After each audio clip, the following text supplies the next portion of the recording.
po tayo. Kanina kasi may nakita akong isda doon. Subukan natin na hanapin yon. Mga friend.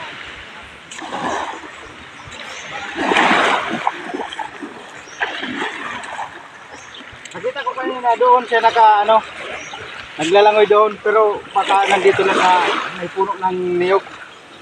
Mga friend, tingnan natin.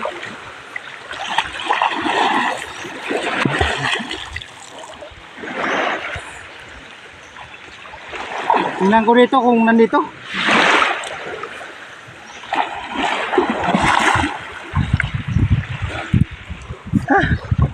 Malalim ng konti.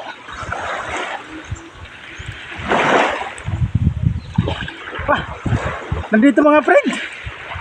Yung isda na nakita ko kanina. Andito pala sa may tabi ng puno ng nyug. Ito. Oh. Huli natin. Mga friend, oh. Uy, kalaki. Sarap nito mga friend. Ihawin.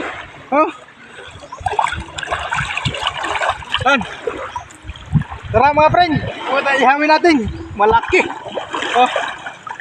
Sarap nito. Pumapalag pa. Buhay na buhay.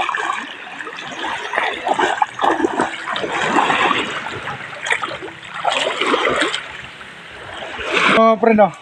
Kalaki mga friend ang huli natin. Nakapa lang natin doon sa may puno ng nyog. Kalaki. Manila. Oh, ano pa? Let's chow na naman tayo nito mga friend.